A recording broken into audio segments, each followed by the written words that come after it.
Okay, in today's video, we are going to have with the introduction of mathematics of money. So, umpisa muna natin class sa simple interest. So, kapag sinabi nating simple interest, this is a type of interest that is computed based on the principal and is paid at the end of a specified period of time. Meron tayong ginagamit na formula dito class in getting the simple interest, which is I is equal to P RT. Wherein yung I natin dyan, that will be our interest. Our P will be the principal or principal amount. R, the annual interest rate. And T is the time in years. Wherein class, kapag principal, that is expressed in currency, which is, this is the sum received by the borrower on the origin date. Okay, sa interest naman, it is the monetary charge for borrowing money. Kumbaga class, ito yung tubo dun sa hiniram nating pera. We also have the interest rate, which is our R. That is expressed in percent, which is the annual rate set by the lender, and it is to be computed on our P, which is our principal. Kumbaga, ito yung percentage rate ng ating hiniram na pera. And we also have the length of time that is expressed in years, which is the time between the origin and the maturity dates. Kumbaga, ito yung length of time natin kung hanggang kailan mo siya babayaran. 5 years, 10 years, or 15 years. Okay? So, we also have the maturity value that the lender receives from the borrower on the maturity date. And it is the sum of the principal and the simple interest. Ito yung kabuuan ng pera po natin, which is yung principal plus the interest po. Okay, so we have the future value or what we call maturity value, that is F is equal to P plus I. Gaya nga nasabi ko kanina, this is our principal plus the interest rate or the simple interest. Okay, so kung maalala nyo kanina class, yung I natin, that is equal to PRT. So replacing I by PRT, we can have the F is equal to P plus PRT. Okay, so deriving this formula class out, gamitin lang natin derivation natin kasi by having this, we can also have that F is equal to P times 1 plus RT. Kung isi-simplify natin yan, ito rin yung magiging value niyan. Yung F is equal to P plus PRT. So, I hope naging clear yan sa inyo kung paano natin dinerive yung formula na yan. Okay?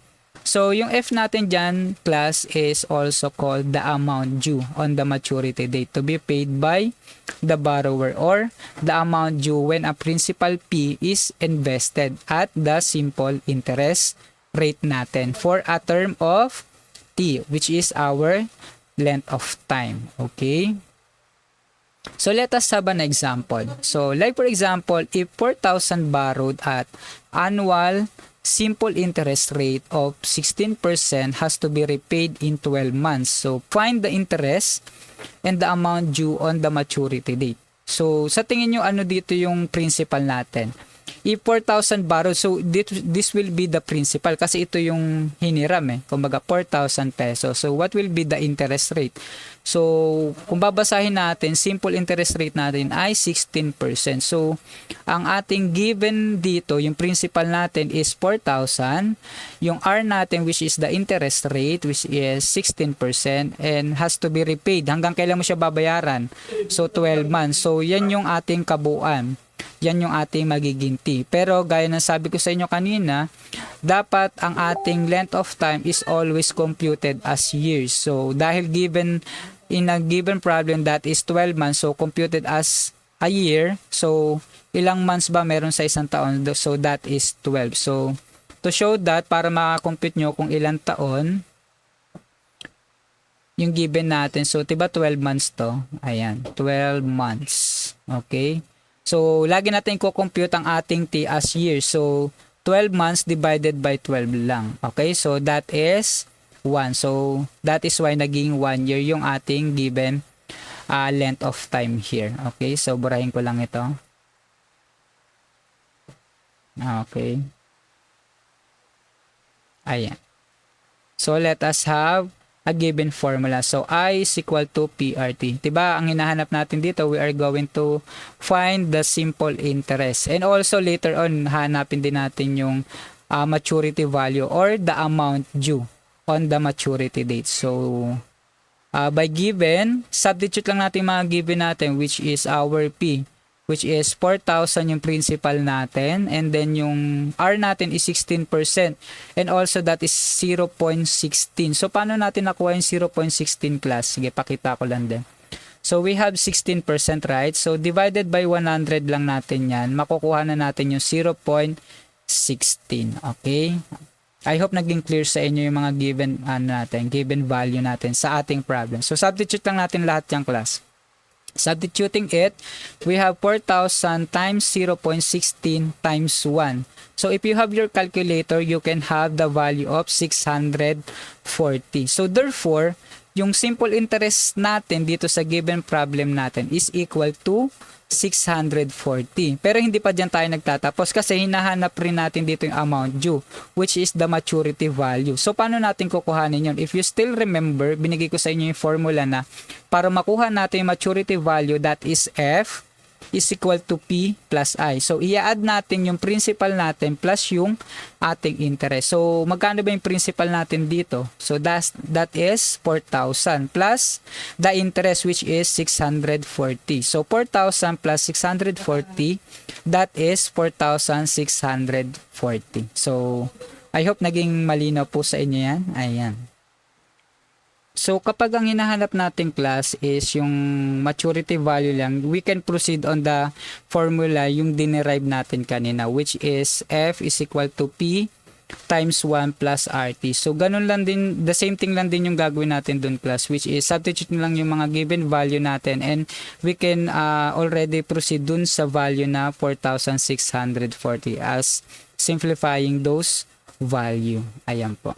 Okay, so let us have another example. So, Asia Auto Parts borrowed 80,000 pesos at 9% simple interest rate for 5 years to enhance its display area. So, we are going to find the interest and the maturity value of the loan. So, the same thing lang din class yung ginawa natin kanina. So, una, hanapin muna natin yung principal. So, what will be the principal here in a given problem? So, that is 80,000. So, yung percentage rate, which is the interest rate, is 9%. So, ilang taon niya to babayaran? Okay, so 5 years. Okay, so by writing down all the given that we have and having our formula, okay, substitute lang natin yung mga given value natin dyan. So, we have the 80,000 times 0.09 times 5. So, simplifying that, we can have the interest, which is 36,000 pesos. Okay, so nakuha na natin interest natin dyan. Next naman natin kuhanin is the maturity value. Okay, having that, rewrite lang ulit natin yung formula natin, which is F is equal to P plus I, and then substitute natin yung mga given value natin. So, magkano ba yung principal natin? 80,000 plus our interest, which is 36,000. So, F is equal to 80,000 plus 36,000, that is equal to 116,000. So, ganyan lang naman kadali kumuha ng simple interest class. Okay? Ayan. So, let us have another example para mas maraming example, mas madali nyo maunawaan. Okay? So, Jordan Electric borrowed 8 million at 12% simple interest for 1 year from a local bank. So, we are going to find again the interest and also the maturity value of the loan. So, rewrite lang ulit natin yung mga given value natin sa ating problem. So, we have the principal, which is 8 million. We have the interest rate, which is 12%, and we have the length of time, which is 1 year. Okay?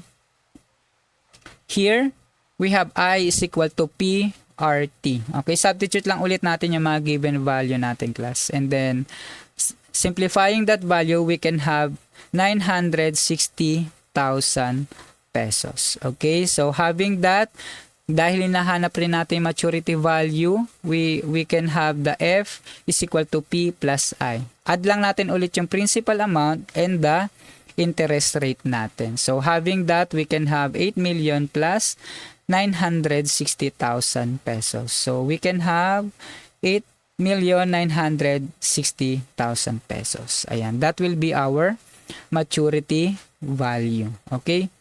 Aside from finding the interest and the maturity value of our loan or an investment, we can have the formulas that may be derived for finding the principal, the rate, and the time. Okay? So, by having that, isinulat ko na lang dito yung given formula. In finding the P, we have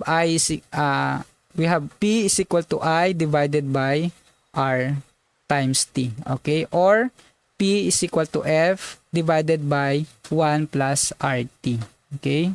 We also have in getting the rate, we have R is equal to I divided by P times T. Okay? Or R is equal to F minus P divided by P times T. Okay? And also, kapag kumukuha naman tayo ng time, the length of time yung missing natin sa given problem natin, we have T is equal to I divided by P times R, or T is equal to F minus P divided by P times R. So, paano ba tayo nag-derive na yung formula na yung class? By having our original formula class, hindi nyo naman kailangan kabisaduhin na to. Pero, pakita ko lang din kung paano tayo nagde-derive na yung formula.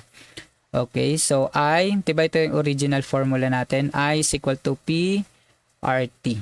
Okay, so having that, kung ang principal ang nawawala dito, tingnan mo lang class kung ano yung katabi niya na value, which is RNT. So, divide mo lang yan both side by RT.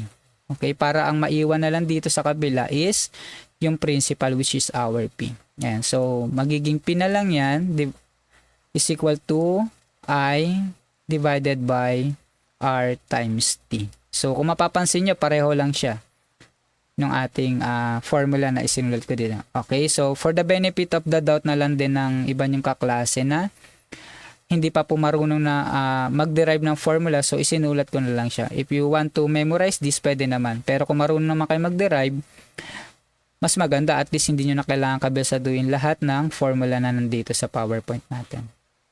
Okay, so madali lang naman mag-derive class. It takes time lang na kailangan nyo mag-practice. Okay?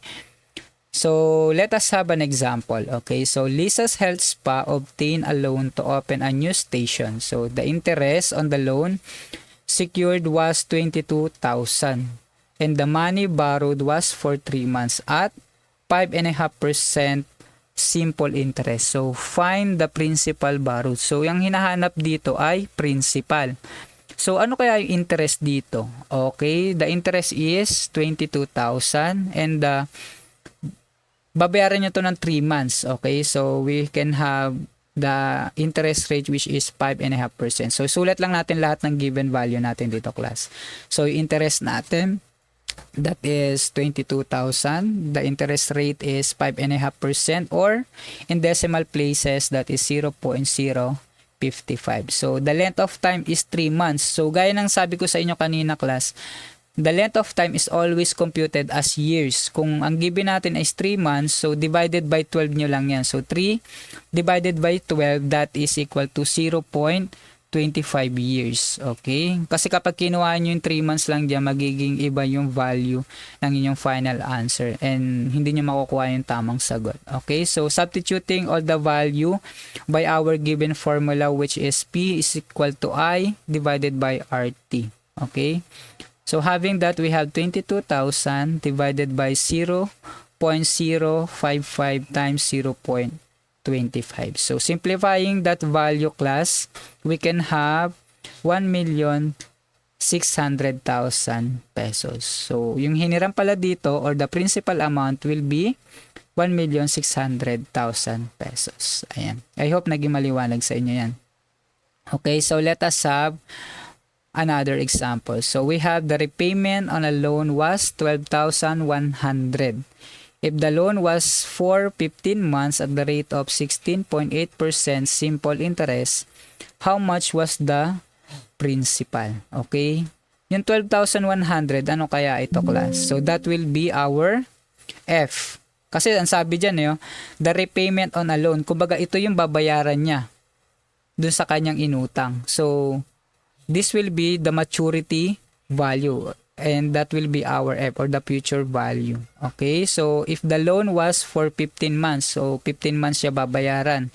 This will be our length of time, and then at the rate of 16.8%, so halata naman no, that will be our interest rate. Okay, so bring lang natin, sulat lang lahat ng ating given dun sa ating problem. Okay, so as I said earlier, yung length of time always computed as years. So 15 divided by 12 lang, that is 1.25 years. Okay, so substituting that value in our given formula, P is equal to F divided by 1 plus RT. So substitute lang natin class yung mga given value natin sa ating formula.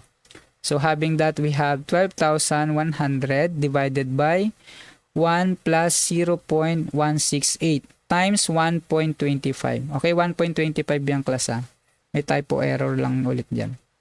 Okay, so that will be 10,000 pesos. Ayan. So that will be our principal amount. Ayan po.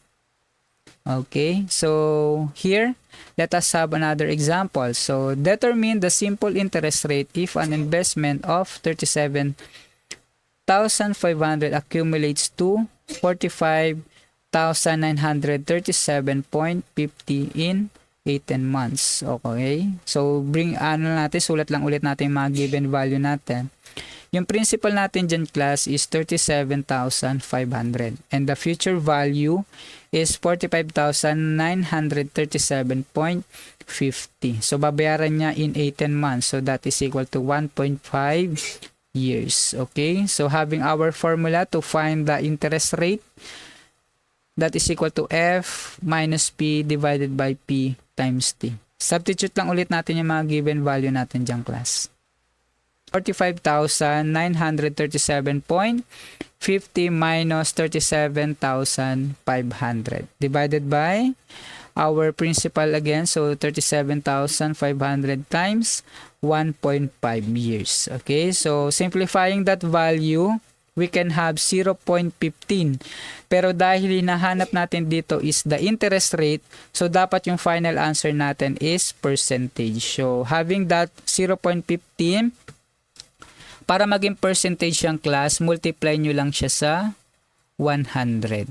Okay, so you will get 15. So that will be 15%. Ayan. Okay, burahin ko lang. Ayan po.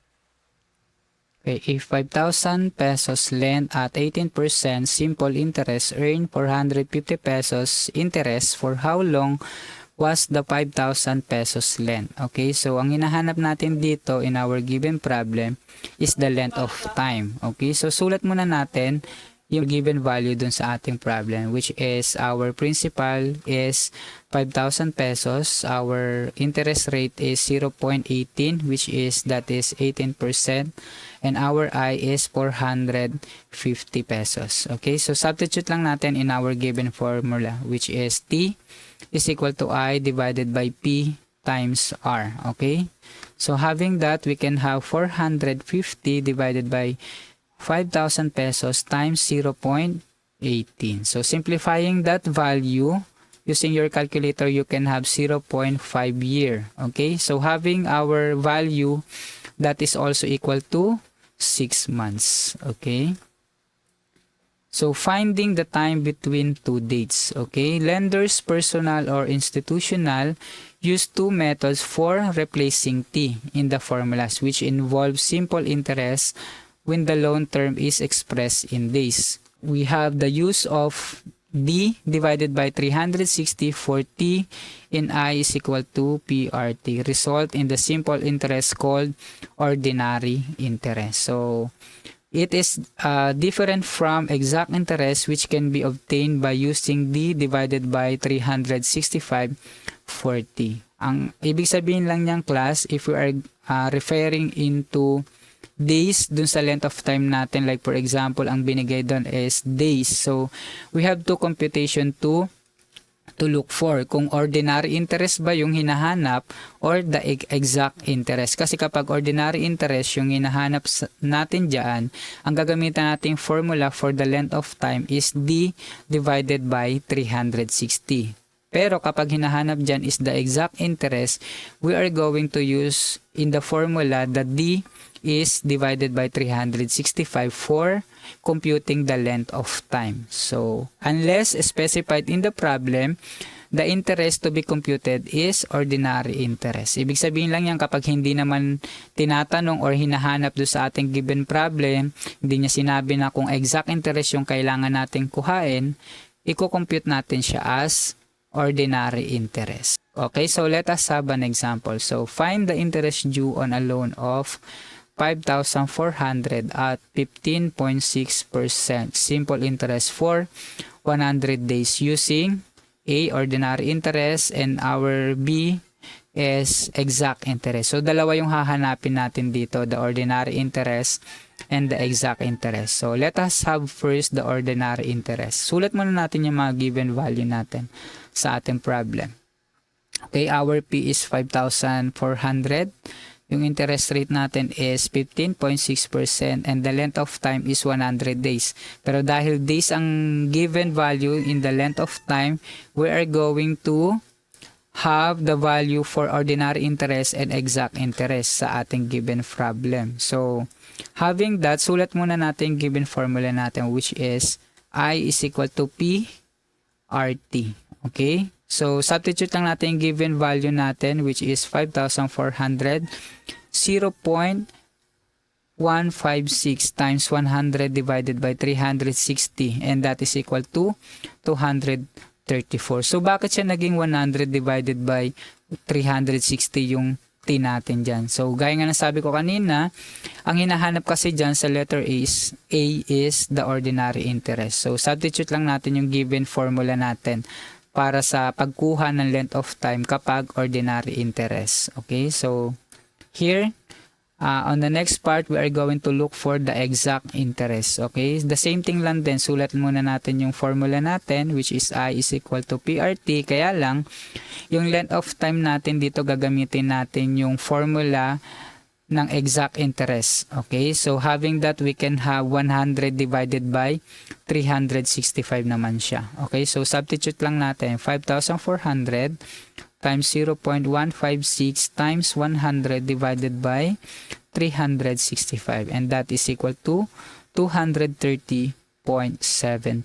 So, yan nagtatapos ang ating topic for the simple interest. So, yan po yung kabuuan ng ating topic. I hope naging klaro sa atin yung topic natin for getting the simple interest in different areas. Okay, kapag hinahanap natin yung interest or if we're looking for the principal, the interest rate, or if we're looking for the length of time.